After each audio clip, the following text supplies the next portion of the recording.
On Christmas Eve, something mysterious capable of turning people into zombies spreads across the planet, and a group of teenagers must band together to save their families. Today we're going to recap the story of the movie, Anna and the Apocalypse, from 2017. Anna is a young British girl in her third year of high school. Tony hopes to see his daughter in college next year, but the girl says she'll first take a few months off to see other countries. When he receives this news, Tony is furious and says that his wife would be disappointed by Anna's decision, but the young woman says that she can't wait to move far away, so that her father can no longer control her life. Before going to class, she checks her locker for the plane ticket she bought for her first travel destination. Anna then walks to the school theater and meets Lisa, who is rehearsing for the Christmas show she is going to perform that evening. However, when the principal appears, everyone returns to the stage, as they know that Savage is an extremely strict guy with his students. After leaving the theater, Anna sees Nick, one of the school's biggest troublemakers, throwing a cookie at Katie and claims he's insane. Despite knowing that she doesn't like him, the young man asks her out, but Tony, who is the school janitor, shows up just in time and orders the man to stay away from his daughter. During lunch, Anna sits at a table with a couple from her class and John, her best friend. Suddenly, Steph appears and asks Chris to help her with a shoot. The young woman says that Savage has confiscated her car keys for no reason, so she needs Chris's help to collect evidence to incriminate the director, and the young man is willing to help her on this mission. At the end of the lesson, Steph tries to open her car with a ruler to get the Christmas presents she has stored inside, but is unsuccessful. When Anna shows up, she reveals that her parents live in Mexico and gets stressed out when her friend tries to help her. So Anna decides to leave and, on the way, she bumps into a strange man whose neck is covered in blood. That night, the young woman works with her friend cleaning shoes in a bowling club, because she needs to raise as much money as possible for her trip. Meanwhile, the school's Christmas show is taking place and dozens of people fill the auditorium. On the second floor are Tony and the principal, who is completely embarrassed by his students' performance. When Lisa takes to the stage to sing, Savage is furious, as the young woman gives a totally different performance from what was rehearsed, making most of the guests uncomfortable.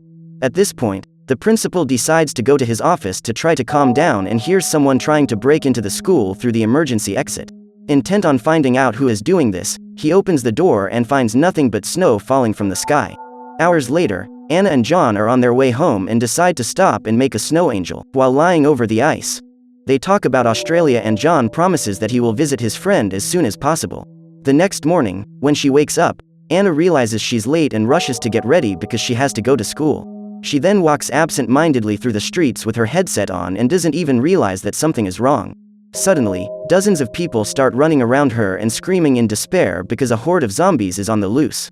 While her neighbors try to survive the attack, Anna walks quietly to school, and then John leaves the house too. The young man is wearing his Christmas sweater and headphones and is running along the banks of a lake until he reaches the cemetery, where he meets his friend. Together, they begin to sing and dance, without realizing that they are being watched.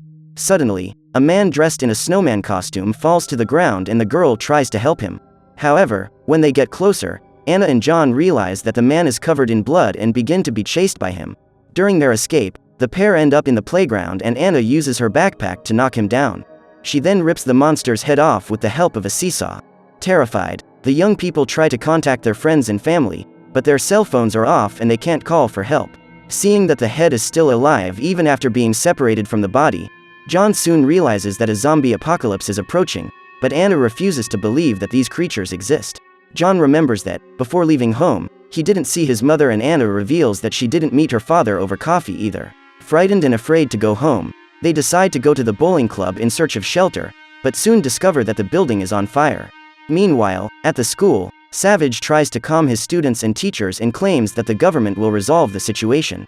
All they have to do is stay calm and save their supplies. Tony is worried about his daughter and plans to go out to look for her, but the principal refuses to open the doors. So they both decide to take a vote, and most people agree that no one should leave the school. Luckily, the bowling club hasn't been set on fire, and, when they get there, Anne and John find Steph and Chris, who have broken in through the back door. The pair say they were filming in the director's office last night and suddenly someone shouted. That's how they found out about the zombie apocalypse. At this point, Steph manages to access the internet and follows the news, where the journalist announces the start of a global crisis. Reports of mass infection with an as yet unidentified virus are being collected in different countries, so the group begins to hatch a plan to get to the school. As the school is next to a military base, they can be escorted by soldiers who will ensure their safety. That night, the young people are still trapped in the club, as there are dozens of zombies on the loose outside. While talking in the bathroom, Steph and Anna hear a noise and, on opening the cabin, discover that Mrs. Hinsman has been contaminated. The cleaner then tries to attack the girls, but Steph pushes her back into the cabin and uses the toilet seat to smash her head in. Then a group of zombies destroys the wall and enters the bathroom, so the girls have to run to warn their friends about the invasion.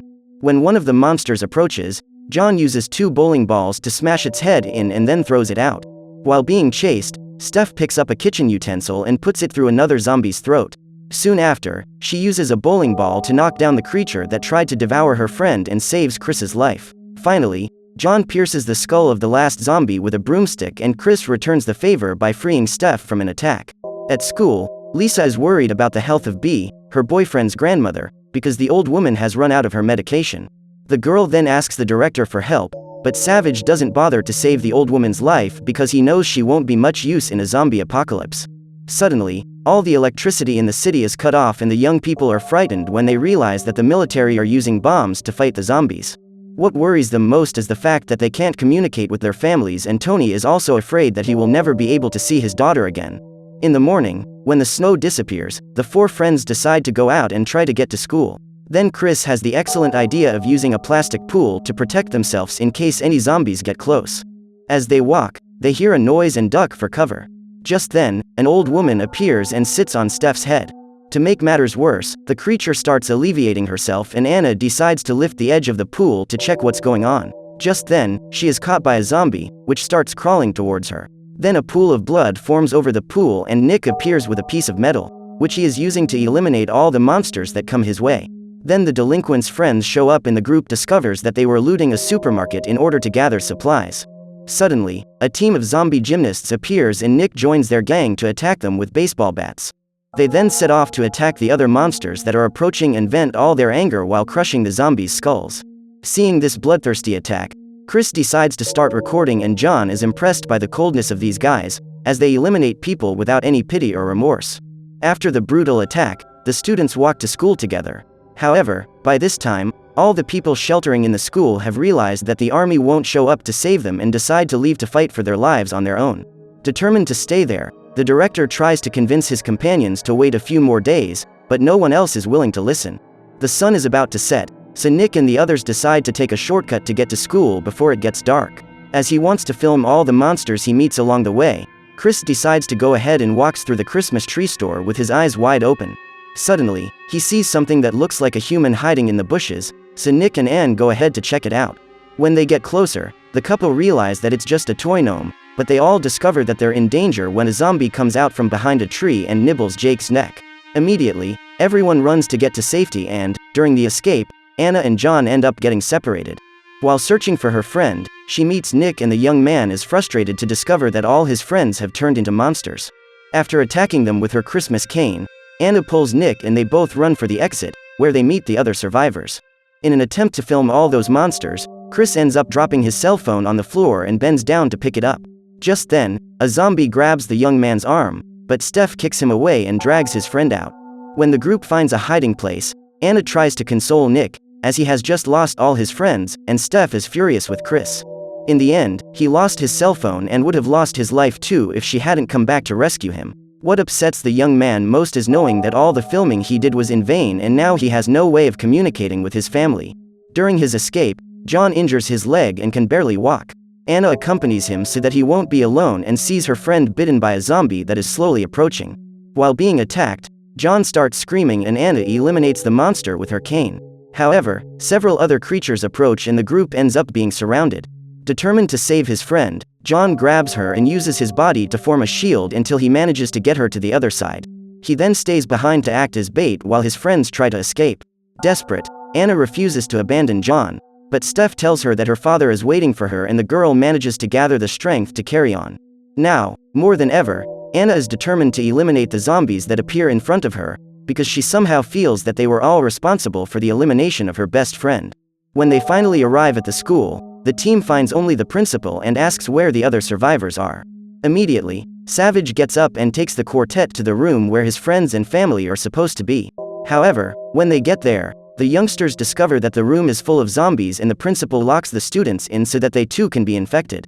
As they look around, none of the four can find their loved ones, but Anna notices that the woman being devoured on the table is John's mother. The director then explains that people who perish before being bitten don't turn into zombies. After saying this, the man uses a whistle to attract the creature's attention and says he can't wait to show Tony what's left of his daughter. This is Savage's way of taking revenge on those who wanted to abandon him and refused to follow his orders. However, the youngsters don't plan to give in so easily and fight bravely against those monsters. Luckily, Anna manages to open a window and everyone escapes without being infected. Now that they're in a safe area, Steph asks her friend to go and find her father while she and Chris go and get the key to her car from the principal's office. Immediately, Nick offers to accompany Anna and they both walk around the school, but can't find Tony. Meanwhile, Steph and Chris walk attentively to the director's office and the young man listens to the song that Lisa performed on stage during the Christmas show. The two friends then follow the sound of the melody and, on opening the door, Chris finds his girlfriend. After hugging him, Lisa tells him that Savage opened the doors of the school and forced the refugees to flee, because they were all being chased by a horde of zombies. As she didn't want to abandon B, the girl decided to hide with her in that room, but the old woman ended up dying from lack of her medication. Seeing his grandmother's body, Chris is grateful that she has the chance to perish in peace instead of turning into a zombie. He then has the chance to say goodbye to her and Steph is moved to tears as she witnesses the great loss of her friend. During the search, Nick tries to calm Anna down and tells her that she will meet Tony soon. Nick tells her that after his father was bitten, he asked the young man to eliminate him because he didn't want to become one of those monsters. Since he didn't have a gun, Nick used a baseball bat to hit his father in the head and reveals that it was the hardest thing he's ever had to do. While Anna tries to console him for his loss, new zombies appear and Nick decides to lure them away so that the girl can escape. When she arrives at the boardroom, Steph asks her friends to wait outside while she goes in to get the key and sneaks out so that the zombies don't notice her. After completing her mission, the girl leaves the room and realizes that Lisa and Chris are trying to distract the monsters so that she can leave safely. Seeing their friend, the couple sneak out while the zombies are watching the video they've put on TV, but they both end up being attacked and Lisa gets bitten. While trying to rescue his girlfriend, Chris is also infected and they both hug each other as they realize that there is no way they can survive. At that moment, Chris says goodbye to Steph and spends his last minutes with Lisa while watching the videos he recorded during his last year at school. After eliminating some zombies that have appeared in front of her, Anna arrives at the auditorium and realizes that dozens of zombies are gathered in the audience. As she looks towards the stage, she spots her father and Tony orders her to flee immediately. On the other hand, Savage is surprised to discover that the girl is still alive and Anna prepares for battle. With her Christmas cane in hand, she strikes the zombies that try to attack her and drills their brains out. However, the creatures continue to approach and Anna ends up being surrounded. While trying to escape, she is knocked down and about to be devoured when she spots some pencils on the ground and manages to use them to pierce the monster's eyes. Little by little, Anna approaches the stage and continues to attack her opponents until she finds an opportunity to go up and free her father. After hugging his daughter, Tony punches the director and Savage uses a broken glass bottle to attack him. Luckily, the janitor manages to shake off the attack and is about to push Savage into the audience so that he is devoured by the zombies.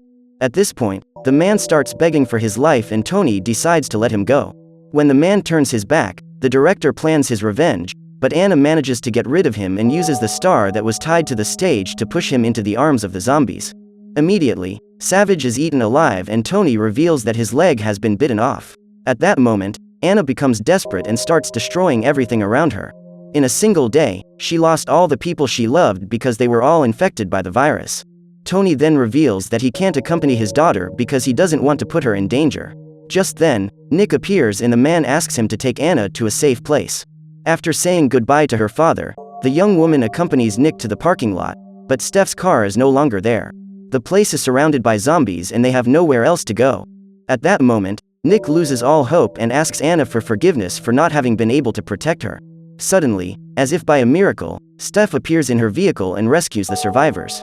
At this point, the only information the young people have is that everything they loved no longer exists, so their next mission is to find out how to preserve the only thing they have left, their lives. So what did you think of this movie? Leave it in the comments below. And if you like the video, like and subscribe for more movie recaps. See you next time.